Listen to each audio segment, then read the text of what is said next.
Target परिवार में एक बार फिर से सभी साथियों का स्वागत है। आज हम आपके सामने में बिहार शिक्षक नियमावली जो 2023 आई है विशिष्ट शिक्षक, उसको देखेंगे। साथ ही साथ जो विद्यालय अध्यापक नियमावली है 2023, उसको भी हम लोग पूरा देखने का काम करेंगे। सबसे पहले बता दूं, आज वीडियो में आप लोग अंतिम तक बने रहिए। जो साथी नए हैं सब्सक्राइब कर लीजिए। आज मैं इस वीडियो में आपको क्या क्या बतलाने जा रहा हूं, ये आप एक नजर देख लीजिए। सबसे पहले मैंने कहा कि मैं आपको जो बीपीएससी के द्वारा जो बहाल हुई है विद्यालय अध्यापक नियमावली, उसके बारे में बतलाएंगे, और जो अभी वर्तमान में आपका नियमावली आया है उसके बारे में चर्चा करेंगे। फिर चर्चा जब हम आगे बढ़ाएंगे तब हम चर्चा करेंगे अनुच्छेद 243 के बारे में और पंचायती राज के बारे में करेंगे, क्योंकि आपका जो पहले जो बहाल है या अभी वर्तमान में जो बहाल है अभी पंचायत के तहत, उस पर हम लोग पूरा डिस्कशन करेंगे। और फिर हम लोग आर्टिकल 309 के बारे में भी चर्चा करेंगे कि यह राज्यकर्मी के अंतर्गत आता है या नहीं आता है। इस चर्चा को जब हम लोग आगे बढ़ाएंगे तो इस चर्चा के बाद हम लोग जो भारत सरकार का गजट है उसके अनुसार देखेंगे कि आपका आर्टिकल 309 कहता क्या है। ठीक है, एक एक बिंदु को आज देखेंगे। अनुच्छेद 309 देखेंगे जो संविधान के 309 के अंतर्गत प्रदत्त शक्ति का उपयोग है, जो रेल सेवा मतलब भारत सरकार का सेवा। ठीक है, तो इसके बारे में हम लोग पूरा चर्चा करेंगे। फिर जब हम इससे चर्चा से आगे बढ़ेंगे तो फिर हम लोग अनुच्छेद 243 को पूरा देखने का काम करेंगे, जिसके तहत आप लोग बहाल हुए थे। फिर हम लोग 243 के अंतर्गत जो जो अनुच्छेद आ रहे हैं उसको देखने का काम करेंगे। फिर हम लोग 11वीं अनुसूची को देखेंगे, और इसी 11वीं अनुसूची में गौर करेंगे आप लोग। अभी मैं पूरा डिस्कशन करूंगा, थोड़ा सा वीडियो लंबा बनेगा, लेकिन आप लोग अंत तक बने रहिएगा। शिक्षा, जिसके अंतर्गत प्राथमिक और माध्यमिक विद्यालय भी है, तो इस सारे बिंदुओं पे हम लोग चर्चा करने वाले हैं। फिर हम लोग जब इस चर्चा से आगे बढ़ेंगे तब अब 309 जो हमने कहा आर्टिकल 309 के बारे में चर्चा करेंगे कि राज्यकर्मी के दायरे में आता है कि नहीं आता है। इस चर्चा को जब हम आगे बढ़ाएंगे, इस चर्चा को आगे बढ़ाने के बाद हम लोग 309 को पूरे डिटेल में देखने का काम करेंगे, और उसके बाद हम लोग जब नियमावली में आएंगे तो एक एक नियमावली को देखने का काम करेंगे। चलिए, ठीक है, तो आप लोग वीडियो में लास्ट तक बने। तो हम लोग 2006 से शुरू करेंगे, और 2006 से लेकर फिर 2006 के बाद हम लोग देखेंगे 2012 का नियमावली देखेंगे। 2012 का नियमावली के बाद फिर हम लोग 2015 का नियमावली को देखेंगे। 2015 के नियमावली के बाद हम लोग 2020 के नियमावली को देखेंगे। 2020 के नियमावली को देखेंगे। 2020 का जब नियमावली हम लोग देख लेंगे तब आएंगे हम लोग 2023 का नियमावली, और फिर जो आपका बीपीएससी के द्वारा हुआ है बहाली, और फिर वर्तमान में हम लोग जो आपका विशिष्ट शिक्षक नियमावली निकला है विशिष्ट शिक्षक नियमावली 2023, इसको भी देखने का काम करेंगे। तो वीडियो में आप लोग लास्ट तक बने रहिएगा, और जो भी साथी नए हैं उसको सब्सक्राइब कर लीजिए चैनल को, मैं आपको पूरी जानकारी देता रहूंगा। ठीक है, तो चलिए शुरू करते हैं हम लोग स्टार्टिंग से। सबसे पहले हम लोग स्टार्टिंग करते हैं शुरू से, और आप लोग वीडियो में अंत तक बने रहिएगा। और आप वीडियो देखने के बाद आपको लगेगा कि आपने बहुत अच्छी जानकारी प्राप्त की है। ठीक है, तो आप लोग जरूर बने रहिए। एक शिक्षक होने के नाते आपको यह जानकारी रखनी भी चाहिए। चलिए शुरू करते हैं, हम लोग यहां से स्टार्ट करते हैं। सबसे पहले मैं आप लोग को बतला दूं कि सबसे पहले आप 2006 में बहाल होते हैं, जो पंचायत के अंतर्गत आता है, और उस पंचायत के अंतर्गत उस नियमों को भी हम लोग अभी चर्चा करेंगे। सबसे पहले जो आपका विद्यालय अध्यापक नियमावली बीपीएससी जो आया, ये आपका है बीपीएससी। ये आपका क्या है? बीपीएससी है।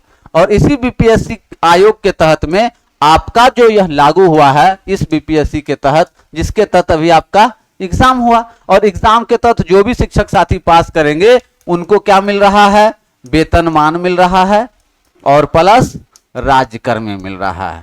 ठीक है, राज्यकर्मी मिल रहा है। अब हम आगे बढ़ते हैं। विशिष्ट शिक्षक नियमावली में क्या है? विशिष्ट शिक्षक नियमावली में है कि इसकी एजेंसी के द्वारा एग्जाम लिया जाएगा, किसी स्वतंत्र एजेंसी के द्वारा एग्जाम की बात है। अगर आप पास करते हैं तो विशिष्ट शिक्षक बनते हैं। क्या बनते हैं? विशिष्ट शिक्षक बनते हैं। तो इस दोनों का मूल भाव ये है। अब एक चीज और याद रखिए, ये भी आपका 309 आर्टिकल के तहत, ये भी आपका 309, जब आप इस गजट को पढ़ेंगे, इस पूरे नियमावली को पढ़ेंगे तो आप देखेंगे कि 309 आर्टिकल के तहत ही विद्यालय अध्यापक नियमावली 2023 बना है। क्लियर?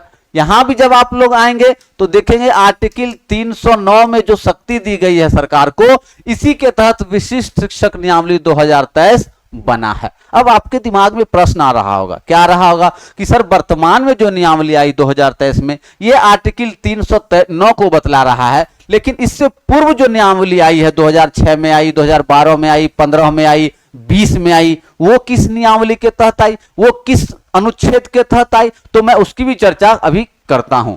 चलिए उसकी चर्चा हम लोग करते हैं। चलिए यहां से हम लोग इसको और डिटेल में देखते हैं।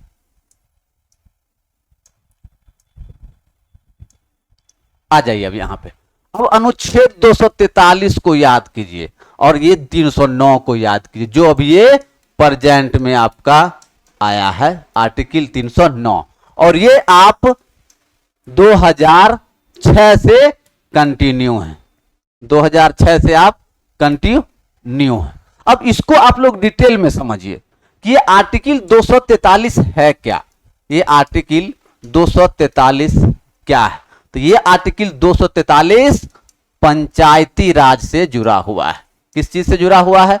पंचायत। हम दोनों चीज को देखेंगे आज, 309 को भी दिखलाएंगे आप लोगों को और इसको भी आप लोग देख लीजिए। तो हमने क्या कहा कि यह किससे जुड़ा हुआ है? पंचायती राज। और जब आप पंचायती राज को देखते तो कहीं ना कहीं फिर आप संविधान में प्रवेश करते हैं, और वही संविधान जो आपको अधिकार देता है, कर्तव्य भी छुपा हुआ है। तो उसी संविधान के भाग 4 में, एकदम देखिए नॉलेज के लिए भी आप लोग इसको जान के रखिए, ठीक है। हो ना हो, मैंने पहले भी कहा है कि अगर आप लोग को बिना परीक्षा के राजकर्मी का दर्जा मिल जाता है, बल्ले बल्ले है। अगर एग्जाम से गुजरना पड़ता है तो आप लोग बिल्कुल चैनल को सब्सक्राइब करके और नंबर को नोट कर लीजिए। चलिए 1 सेकंड के लिए 9709 12 40 19, इस नंबर को नोट कर लीजिए, बहुत काम आने वाला है यह चैनल और यह नंबर, ठीक है। अगर आपको परीक्षा से गुजरना पड़ता है तो मैंने पहले ही कहा है कि आपको लाइव आकर आपकी तैयारी भी मैं करवाऊंगा, ठीक है। इसलिए आप लोग एकदम तैयार रहे, दोनों तरफ से तैयार। एग्जाम हुई तब भी अच्छा, नहीं हुई तो फिर हम लोग कोशिश करेंगे बेहतर से बेहतर करने का। चलिए मैंने क्या कहा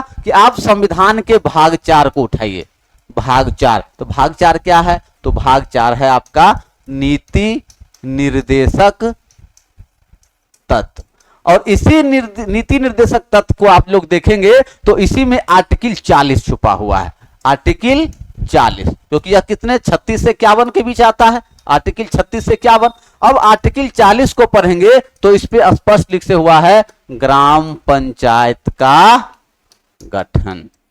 क्या है ये? ग्राम पंचायत का गठन। और ये ग्राम पंचायत का गठन के तहत ही याद कीजिए कि 73वां संविधान संशोधन जब होता है आपका 1992 में, तो उसी समय पंचायती राज व्यवस्था को लागू किया जाता है। कहां कहां?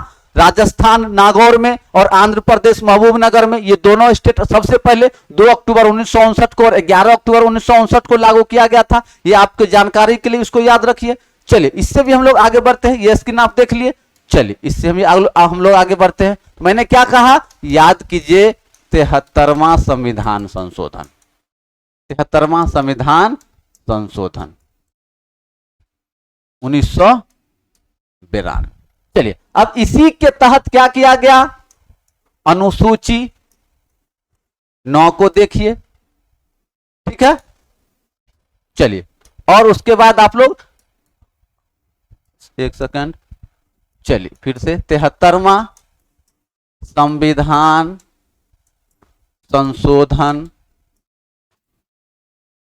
1992 को देखिए। और इसी संशोधन के तहत याद रखिएगा, इसी संशोधन के तहत पंचायती राज को संवैधानिकता का दर्जा मिला। पंचायती राज को क्या मिला? संवैधानिकता का दर्जा मिला, संवैधानिकता का दर्जा मिला। और इसी में आर्टिकल 243 को विस्तारित किया गया। क्या दिया गया? आर्टिकल 243 को विस्तार दिया गया। और 243 में क से लेके 9 तक, क से लेके 9 तक में उस पूरे पंचायती राज की व्याख्या की गई है। मैं इसको और डिटेल में इसको आगे और चर्चा करेंगे। एक चीज और याद रखिएगा, इसमें कितने विषय हैं? पंचायती राज में कितने विषय? 29 विषय हैं, 29 विषय। और इसी 29 विषय के अंतर्गत क्या शामिल है? शिक्षा शामिल है। क्या शामिल है? शिक्षा शामिल है। तो अब आप समझ लीजिए कि इसी 243 आर्टिकल का प्रयोग करते हुए आपको पंचायत शिक्षक, प्रखंड शिक्षक, नगर शिक्षक का दर्जा दिया जाता था। ये मैं आपको गजट में भी बतलाऊंगा जब अभी 2006 का नियमावली निकालेंगे, 12 का निकालेंगे नियमावली। तो ये एक मूल बात थी जो मैं आपको समझाना चाह रहा था। चलिए इससे आगे हम लोग बढ़ते हैं, तो आर्टिकल 309 को देखते हैं। आर्टिकल 309 को देखते हैं। अब आर्टिकल 309 जो है, इसके तहत भारत सरकार या राज्य सरकार, भारत सरकार या राज्य सरकार क्या करेगी? दोनों नियम बना सकती है। भारत सरकार भी और राज्य सरकार भी नियम बना सकती है। क्लियर है? एक सेकंड, चलिए मैंने क्या कहा कि इसके तहत भारत सरकार भी और राज्य सरकार भी नियम बना सकती है। और इसी नियम का प्रयोग करते हुए, आर्टिकल 309 का प्रयोग करते हुए भारत सरकार भी निकालती है और राज्य सरकार भी निकालती है नियमावली। क्या निकालती है? नियमावली। एक चीज तो स्पष्ट है कि आर्टिकल 309 नई नियमावली के लागू होने से यह क्या हो जाता है, आपका वर्तमान वाला खत्म हो जाता है। तो कहीं न कहीं आप पंचायत शिक्षक से निकल जाते हैं, प्रखंड शिक्षक से निकल जाते हैं और आ जाते हैं किसके अंतर्गत? राज्य सरकार के अधीन आ जाते हैं। अब आपके दिमाग में आ रहा होगा कि सर राज्य सरकार के अधीन आ गए तो क्या राज्यकर्मी नहीं हुए? बिल्कुल हुए, लेकिन ये राज्यकर्मी आप कहीं न कहीं, राज्यकर्मी जो आप बनेंगे तो कहीं न कहीं जो बीपीएससी के द्वारा जो बहाल होंगे और ये आप जो एजेंसी के द्वारा जो बहाल होंगे, तो कहीं न कहीं दोनों में डिफरेंट होगा। और शायद आपकी लड़ाई इसी को लेकर है कि सर हमको एकदम बिल्कुल एक समान कर दिया जाए, सारे शिक्षकों का संवर्ग एक कर दिया जाए, वो भी आप जिला के डर के अंतर्गत आ रहे हैं। तो ये मूल बात है। चलिए यहां से हम लोग आगे बढ़ेंगे। जब वीडियो थोड़ा सा लंबा होगा तो कोई बात नहीं है, नॉलेज के लिए आपका सारा, चलिए बिल्कुल समय कम है, कोई दिक्कत नहीं, नॉलेज के लिए आप लोग समय गेन जरूर कर सकते हैं। चलिए यहां से आगे हम लोग बढ़ते हैं। मैंने क्या कहा? आर्टिकल 309 के तहत आप लोग जो भी साथी चैनल पे नए, बिल्कुल लाइक सब्सक्राइब कीजिए, एकदम बिल्कुल पहले कर ही दीजिए, सब्सक्राइब कर दीजिए, कहां फिर भूल जाइएगा, क्योंकि आपको जुड़े रहना है। अभी आपको एकदम लंबी लड़ाई लड़नी है ना, इसलिए तैयारी भी करने, इसलिए अंतिम तक जुड़े रहना है। चलिए आगे देखते हैं। तो मैंने कहा आर्टिकल 309, तो संविधान के अनुच्छेद 309 के प्रंतुक द्वारा प्रदत्त शक्तियों का प्रयोग करते हुए राष्ट्रपति एतत् द्वारा यह निर्देश करते हैं कि रेल सेवा आचरण नियम 1966 के नियम 21 कॉप का इसके साथ प्रेषित अग्रिम शुद्धि पत्र संख्या इतना के अनुसार निकाल दिया जाए। अग्रिम शुद्धि पत्र, ठीक है, रेल सेवा, क्लियर है। तो ये क्या है? Railway board. तो ये रेल क्या आ गया? भारत सरकार का गजट आ गया, इसके अंतर्गत आ गया भारत सरकार। आप भी जानते हैं कि भारत सरकार जब कोई नियम बनाएगी तो बिना राष्ट्रपति के स्वीकृति के वो नियम बनेगी नहीं। तो यहाँ पे राष्ट्रपति की भी चर्चा है। और बिहार सरकार के गजट में आप देखते होइएगा कि अंतिम में लिखा रहता होगा कि राज्यपाल के आदेश, मतलब राज्य सरकार का कोई भी विधेयक राष्ट्रपति के हस्ताक्षर के बिना अनुमोदन हो ही नहीं सकता, उसकी स्वीकृति होगी ही नहीं। क्लियर है? चलिए ये मूल बिंदु भी आप क्लियर कर लिए। आगे बढ़ते हैं, नेक्स्ट बिंदु को देखते हैं। चलिए नेक्स्ट बिंदु को हम लोग देख ले। चलिए नेक्स्ट बिंदु में क्या कहा? आर्टिकल 243 स्थानीय शासन, यही है आपका। मैंने क्या कहा कि संविधान के भाग 4 में राज्य के नीति निर्देशक तत्व के अंतर्गत अनुच्छेद 40 में राज्य को पंचायती राज व्यवस्था को लागू करने के निर्देश दिए गए। Clear point. Next point, Bharat में पंचायती राज व्यवस्था का शुभारंभ 2 अक्टूबर 1959 को भारत के प्रथम प्रधानमंत्री जवाहरलाल नेहरू के द्वारा राजस्थान के नागौर जिले में हुआ और 73वां संविधान संशोधन द्वारा पंचायती राज संस्थान को संवैधानिकता का दर्जा दिया गया। और इसी में आपका 73वां संविधान संशोधन 1992 कब लागू हुआ? 24 अप्रैल 1993 को लागू हुआ। ये नॉलेज रख लीजिए, आपके एग्जाम के दृष्टिकोण से भी, आपके नॉलेज के दृष्टिकोण से भी, और आपके नियमावली के जो अस्तित्व है उसको देखने के नजरिए से आपको ये समझ के रखना है। चलिए नेक्स्ट स्लाइड में हम आपको बतलाने जा रहे हैं, एक एक चीज इंपॉर्टेंट है आपका। चलिए अब देखिए, मैंने अभी कहा था कि आर्टिकल 243 के बारे में चर्चा किए हम अभी, आर्टिकल 243 के बारे में। अब इस आर्टिकल 243 के तहत ही देखिए गौर से, क्या है इसमें? ग्राम सभा, ख में ग्राम पंचायत का गठन, गौ पंचायत की संरचना, घ स्थान का आरक्षण, अंग पंचायत का कार्यकाल, च सदस्यता के लिए अयोग्यता, और 6 पंचायत की शक्ति, प्राधिकार और उत्तरदायित्व। अब ये 6 को देखिए गौर से। अब आप अपने गजट को, नियमावली को देखिए तो उसमें स्पष्ट लिखा हुआ होगा, क्या लिखा हुआ होगा कि अनुच्छेद 243 6 के शक्तियों का प्रयोग करते हुए पंचायत की शक्ति, प्राधिकार और उत्तरदायित्व यही तो छुपा हुआ है। तो 2006 से लेके 2020 तक के आप नियमावली को देखेंगे तो बिल्कुल यही 243 6 आपको वहां पे लिखा रहेगा। क्लियर? ये बिंदु भी आपका क्लियर हो गया। चलिए आगे बढ़ते हैं। यहां से हम लोग एक एक बिंदु को समझिए, पूरा सार आपको समझ में आ जाएगा। चलिए, मैंने क्या कहा अभी जस्ट 11वीं अनुसूची, 11वीं अनुसूची में ही हमने क्या कहा कि 29 विषय हैं, और इसी 29 विषय में मैंने कहा कि आपको जो पंचायत शिक्षक और प्रखंड शिक्षक बनते हैं यही है आपका वो, जिसके तहत आपको 17 कॉलम पर ये शिक्षा, जिसके अंतर्गत प्राथमिक और माध्यमिक विद्यालय भी हैं। तो यही आर्टिकल 243 आ गया आपका, आर्टिकल 243 आ गया, आर्टिकल 243 जिसके 29 विषय, और 29 विषय में 17वां नंबर शिक्षा, जिसके तहत आप बहाल होते हैं। सरकार शक्ति देती है नगर पंचायत को, लेकिन सरकार उस चीज को देखती है, वित्त तो वही प्रभावित करेगी, लेकिन आर्टिकल 243 के तहत ही। और 243 में आपने देखा 6 को, यह बिंदु भी आपका क्लियर हो गया। नेक्स्ट बिंदु को हम लोग देखते हैं, नेक्स्ट बिंदु को हम लोग देखते हैं। चलिए, अब आप लोग के दिमाग में चल रहा था आर्टिकल 309 क्या है सर, तो चलिए अब हम लोग इसकी चर्चा करते हैं। आर्टिकल 309 को देख लीजिए क्या है। भारत के संविधान के अनुच्छेद 309 में प्रावधान है कि उपयुक्त विधानमंडल के कार्य संघ या किसी राज्य के मामलों के संबंध में सार्वजनिक सेवाओं और पदों पर नियुक्त व्यक्तियों की भर्ती और सेवा की शर्तों को विनियमित कर सकते हैं। क्लियर हो गया कि 309 के तहत राज्य सरकार या भारत सरकार किसी सरकारी सेवा में जो कर्मचारी हैं उसके नियमों को विनियमित कर सकती है, नियुक्त कर सकती है, नियम बना सकती है। क्लियर? नेक्स्ट बिंदु, एक एक बिंदु को अच्छे से समझ लीजिए, एक एक बिंदु को समझ लीजिए।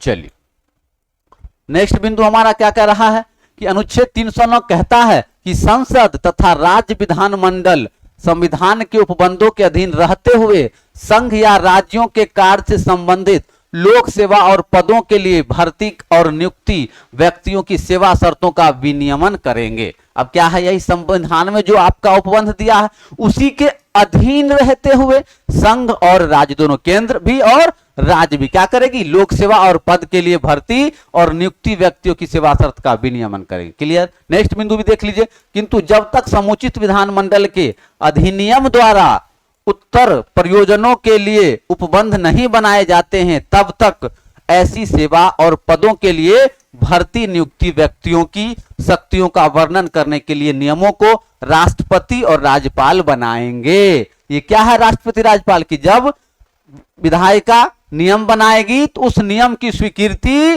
राष्ट्रपति और राज्यपाल की जरूरत वहां पे है, तभी वो नियम बन पाएगी। ये बिंदु भी आपका क्लियर हो गया। चलिए अगला बिंदु हम लोग देखते हैं।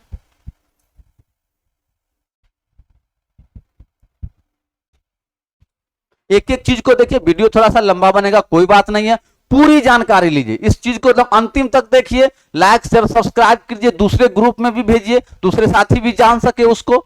चलिए, अनुच्छेद 309 में प्रावधान के अधीन रहते हुए यह स्पष्ट है कि विधानमंडलों की विधान की शक्ति और कार्यपालिका की शक्ति संविधान के विरुद्ध नहीं हो सकती। अनुच्छेद 309 के अंतर्गत लोक सेवकों की भर्ती तथा उनकी सेवा की शर्तों के लिए बनाया गया कोई अधिनियम किसी भी मूल अधिकार का अतिक्रमण नहीं कर सकती है। यही है मूल अधिकार का, कि आप जो पहले जाते थे सरकार के पास में कि हम इतने कम वेतन में नहीं खर्च कर सकते हैं, तो यही है कि कोई भी सरकार नियम बनाती है तो मूल अधिकार का अतिक्रमण नहीं होना चाहिए। इसी मूल अधिकार के अतिक्रमण को लेकर ना आप हाई कोर्ट या सुप्रीम कोर्ट में रीट दाखिल करते हैं। आर्टिकल 32 और 226 के तहत सुप्रीम कोर्ट और हाई कोर्ट दोनों को अधिकार है। क्लियर? 5 प्रकार के रीट जारी किए जाते हैं, ये सारा क्लास में हम आपको बताते भी हैं। चलिए आगे बढ़ते हैं हम लोग। अब हमारी कहानी शुरू होती है फ्लैशबैक में।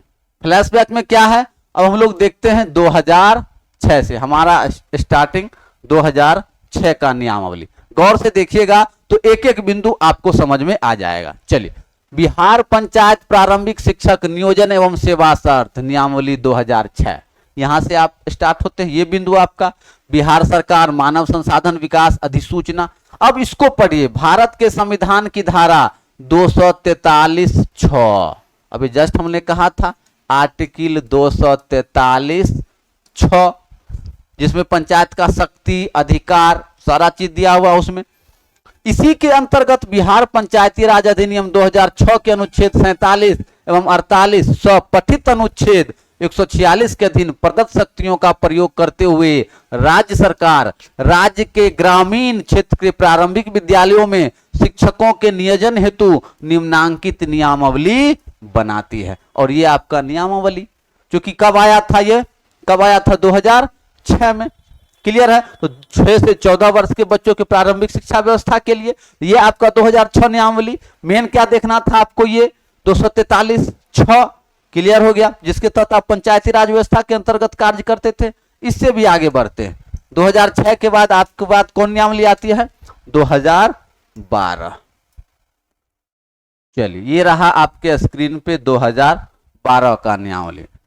इस नियमावली में देखिए खास बात क्या है, ये 2012 के नियमावली में क्या खास है कि बिहार पंचायती राज अधिनियम 2006 की धारा 47, 2006 की धारा जो 2006 में आपका नियमावली बना 243(6) के अंतर्गत थी कि पठित धारा 146 के अधीन प्रदत्त शक्तियों का प्रयोग करते हुए राज्य सरकार राज्य के ग्रामीण क्षेत्र के प्रारंभिक विद्यालयों में शिक्षकों एवं अनुदेशकों के नियोजन हेतु निम्नलिखित नियमावली बनाती है। और ये नियमावली क्या कहलाया, ये नियमावली कहलाया बिहार पंचायत प्रारंभिक शिक्षक नियोजन एवं सेवा शर्त नियमावली 2012। 6 गया, अब आ गया आपके पास 12 का नियमावली। और इसी नियमावली के तहत भारतीय संविधान के अनुच्छेद 21 क के अंतर्गत 6 से 14 आयु वर्ग के बच्चों की शिक्षा उसका मौलिक अधिकार हो गया। साथ ही बच्चों के मुफ्त एवं अनिवार्य शिक्षा का अधिकार अधिनियम 2009 1 अप्रैल 2010 से लागू हो गया। और इसी अधिनियम के तहत क्या हुआ, फिर बहाली आनी आरंभ हो गई। जो इस याद कीजिए 2011 में टीटी की परीक्षा हुई थी,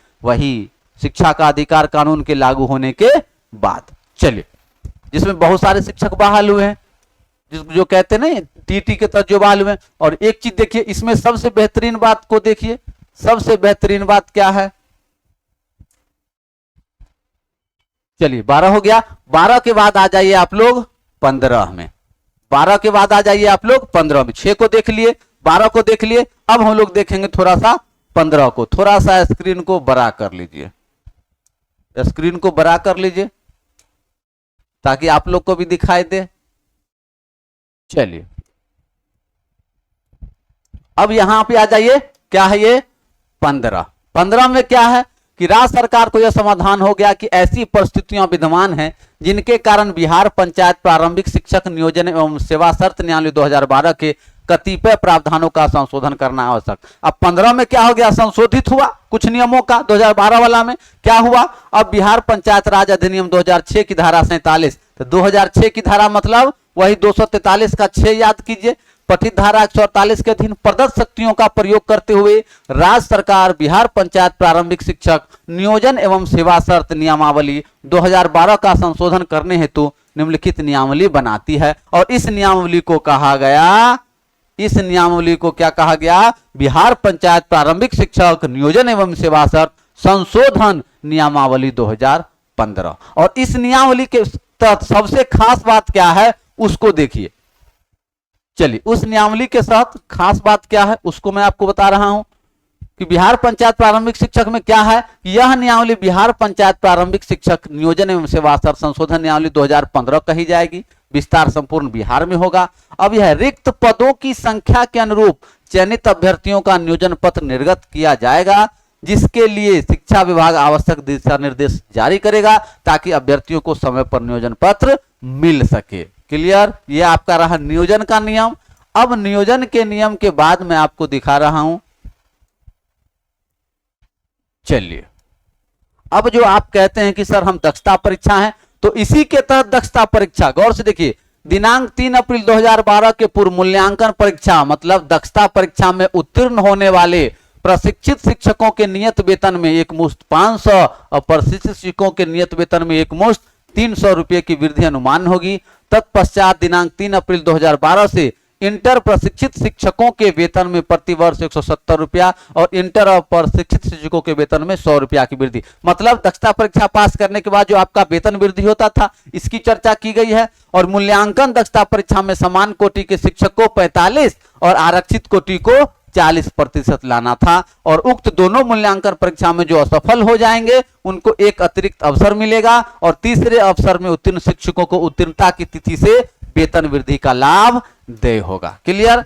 अब देखिए क्या है, वहां भी चर्चा किया गया था, वहां भी क्या चर्चा किया गया था कि उक्त तीनों दक्षता परीक्षा के अवसर में जो फेल हो जाएंगे, अनुत्तीर्ण हो जाएंगे, शिक्षकों को सेवा से हटा दिया जाएगा, शिक्षकों को सेवा से हटा दिया जाएगा। और यही आपका विशिष्ट शिक्षक नियमावली में स्पष्ट है कि जो 3 बार सक्षमता परीक्षा पास नहीं करेंगे उनको सेवा से हटा दिया जाएगा। क्लियर।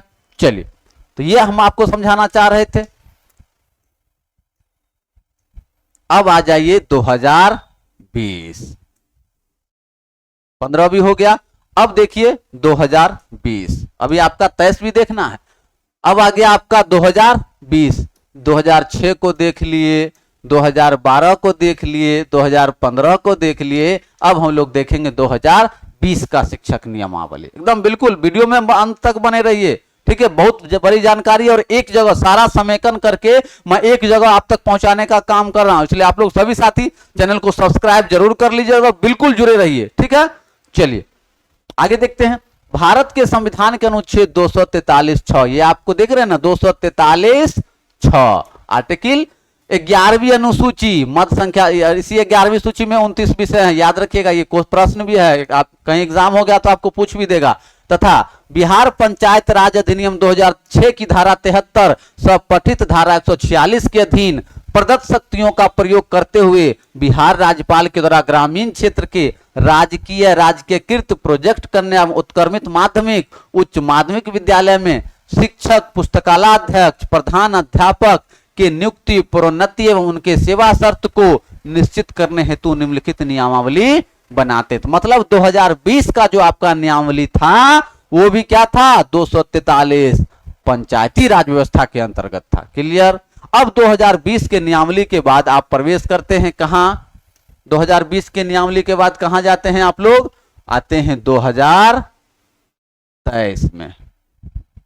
चलिए आते हैं कहां आप लोग, 2023 में। और 2023 में जो नियमावली आती है भारत के संविधान के अनुच्छेद 309, और यही है 309 जिसके तहत मैंने क्या कहा कि इसी 309 के तहत भारत सरकार या राज्य सरकार क्या करती है, विधायिका के द्वारा नियम बनाती है जिसपे राष्ट्रपति और राज्यपाल की स्वीकृति आवश्यक है, ठीक है। और इसी 309 के तहत शक्ति का प्रयोग करते हुए बिहार राज्यपाल के द्वारा राज्य के प्राथमिक, मध्य माध्यमिक, उच्च माध्यमिक, उत्क्रमित उच्च माध्यमिक एवं नव स्थापित उच्च माध्यमिक विद्यालयों में विद्यालय अध्यापक के पद पर नियुक्ति एवं उनके सेवा शर्त को विनिश्चित करने हेतु निम्नलिखित नियमावली बनाते हैं। कौन नियमावली है, बिहार राज्य विद्यालय अध्यापक नियुक्ति, हस्तांतरण और अनुशासनिक कार्रवाई सेवा शर्त नियमावली 2023। और ये क्या है, यही है आपका बीपीएससी, जिसके तहत सीधी बहाली,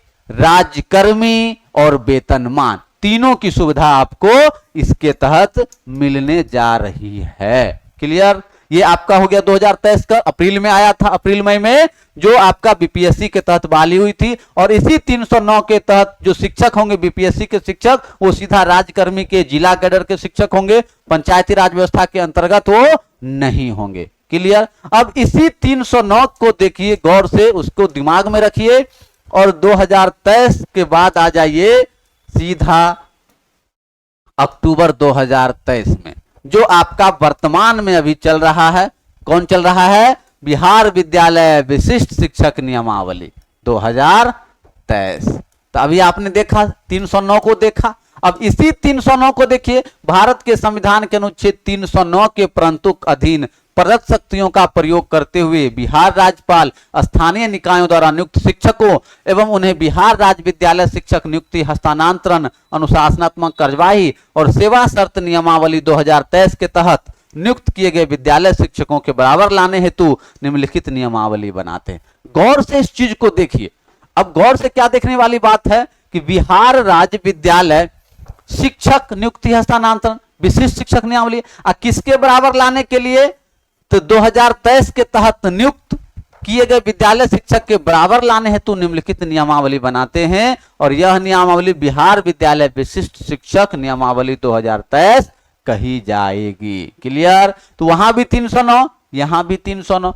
तो क्या हो गया, सबसे बड़ी बात है कि आप लोग क्या हुए, इसके तहत नगर पंचायत से बाहर हो गए, नगर पंचायत से बाहर हो गए। अब आखिरी सवाल जो आपके मन में उठ रहा होगा, आपके मन में जो उठ रहा होगा, चलिए उसको देखते हैं कि क्या विशिष्ट शिक्षक राज्यकर्मी होंगे, विशिष्ट शिक्षक राज्यकर्मी होंगे। बीपीएससी इक्वल टू विशिष्ट शिक्षक, विशिष्ट शिक्षक, विशिष्ट शिक्षक, बीपीएससी शिक्षक और इधर कौन हो गए आप, विशिष्ट शिक्षक। अब एक बात दोनों में ये निर्णय करने से पहले कि सर हम लोग राज्यकर्मी बनेंगे या नहीं बनेंगे, उससे सबसे पहले निर्णय ये लीजिए कि ये आप ऑलरेडी नियोजित शिक्षक हैं, मतलब कार्यरत हैं। नियोजित मतलब कार्यरत शिक्षक हैं, कार्यरत शिक्षक हैं। क्लियर? और ये क्या हो गया आपका फ्रेश, फ्रेश वैकेंसी, तो फ्रेश रिक्रूटमेंट, एग्जाम देकर साथी आए। अब आप भी एग्जाम दे के आए। अब शिक्षकों को आपत्ति किस बात को लेकर है, सिर्फ और सिर्फ परीक्षा को लेकर। क्लियर है? परीक्षा को लेकर। बहुत सारे शिक्षक 50 वर्ष के हैं, 55 वर्ष के हैं, किसी का सेवा 5 साल बचा हुआ है। अब परीक्षा के लिए प्रतियोगी परीक्षा तो आपका आसान होने नहीं जा रहा है, क्योंकि आप इससे पहले परीक्षा दे चुके हैं। अब याद कीजिए कि आपने प्रधानाध्यापक का देखा था, प्रधानाध्यापक का जो एग्जाम हुआ था, प्रधानाध्यापक का जो परीक्षा हुआ था, जो बीपीएससी के द्वारा ली गई थी। क्लियर? जिसमें पोस्ट कितना था, 6421। अब पास कितना किया था, 421 किया था। तो आप समझ सकते हैं कितना टफ एग्जाम हुआ था। तो शिक्षक इसी बात से है कि कौन सी एजेंसी एग्जाम लेगी। अब जो राज्यकर्मी, सपोज कीजिए कि अगर आपको इसके तहत राज्यकर्मी का दर्जा मिल जाता है, सपोज कीजिए कि इसके तहत आपको राज्यकर्मी का दर्जा मिल जाता, लेकिन एग्जाम में क्या 4.5 लाख शिक्षक एक बार पास कर जाइएगा, या एक साल में एक बार एग्जाम होगा, साल में एक बार एग्जाम होगा, तो कम से कम अगर 3 बार भी मिनिमम है तो 5 साल लगेगा एग्जाम में। तो आपको राज्यकर्मी का दर्जा पाने में 5 साल लगेगा। तो यही सारा बिंदु है, आपके आपत्ति का कारण है। लेकिन कहीं ना कहीं आप देखेंगे तो बीपीएससी इक्वल टू आपका विशिष्ट शिक्षक, विशिष्ट शिक्षक। क्लियर? तो ये क्या बिल्कुल बराबर नहीं है, लेकिन आप कह सकते हैं कि आप इसके समकक्ष पहुंच जाएंगे। हाँ, वेतन वृद्धि का लाभ नहीं मिलेगा। स्पष्ट कहिए विशिष्ट शिक्षक नियमावली में कि अगर आप परीक्षा पास कर जाते हैं तो मूल वेतन जो 25,000 है, अगर आपका वेतन अभी वर्तमान में इससे कम होता है तो आपका बढ़ जाएगा। अगर आपका ज्यादा होता है तो कमेगा नहीं, जो वेतन है आपका उसी वेतन में आपका समायोजन कर दिया जाएगा। क्लियर है? ये सारा बिंदु स्पष्ट है। तो आपत्ति, हमें लगता है शिक्षक का जो सबसे बड़ा आपत्ति का वजह है, एकमात्र है वही परीक्षा, परीक्षा ही वह वजह बनेगी। और दूसरा है कि सर बीपीएससी इक्वल टू विशिष्ट शिक्षक। तो मान के चलिए कि जब आप नगर पंचायत से हट जाते हैं, पंचायत शिक्षक से हट जाते हैं, तो सरकार विशिष्ट शिक्षक जब आपको बनाएगी तो फिर इस दोनों के बीच की दूरी को देखिए, बीपीएससी के बीच और विशिष्ट शिक्षक के बीच, विशिष्ट शिक्षक के बीच क्या हो जाएगा, ये दूरी जो होगी, ये दूरी क्या हो जाएगी, वो कम हो जाएगी, बिल्कुल कम, नगण्य हो जाएगी, वो नगण्य हो जाएगी। और सरकार को फिर कोई दिक्कत नहीं है, आपको वो बीपीएससी वाला शिक्षक में ही रखेगी उसी नियमावली के तहत। एक चीज और देखिए, नया नियमावली को आप गौर से पढ़िएगा तो उसमें स्पष्ट लिखा हुआ है कि जो विशिष्ट शिक्षक नियमावली है यह सिर्फ और सिर्फ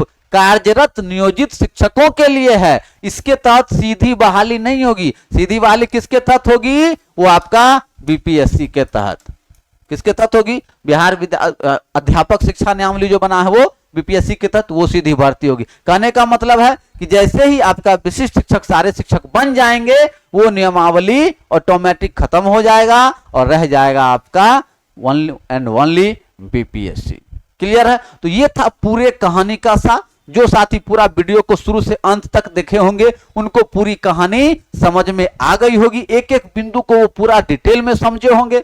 तो मैं बात यही कहूंगा कि जो साथी नहीं देख पाए अच्छे से उसको देखिए, गौर से देखिए, तो कहीं न कहीं आप उस निष्कर्ष पे पहुंच जाएंगे कि आपको सरकार क्या दी है। क्लियर है? कोई दिक्कत नहीं यहाँ पे। तो इसी शब्दों के साथ जो भी साथी ने, मैं बार बार कहता हूं कि अगर आपको एग्जाम से गुजरना पड़ा तो वो भी तैयारी मैं आपको इसी चैनल के माध्यम से लाइव आके करवाऊंगा। तो आप लोग चैनल को लाइक शेयर सब्सक्राइब कर लीजिए, दूसरे ग्रुप में भेज दीजिए ताकि ज्यादा से ज्यादा लोग इस जानकारी को हासिल करें। ये जो मैंने पूरी बात बतलाई है ये हर शिक्षक को जानना जरूरी है। क्लियर है? तो इन्हीं शब्दों के साथ आज के टॉपिक में इतना ही। इससे जुड़ा हुआ एक और टॉपिक मैं कल लेकर आऊंगा जिसके तहत मैं आपको 2006 का नियमावली के पूरे डिटेल 12, 15, 20, 23 ये सारा नियमावली को एक जगह करके मैं उसका पूरा डिटेल बतलाने जा रहा हूं। क्लियर है? चलिए मिलते हैं इसी वीडियो के साथ, तब तक के लिए जय हिंद।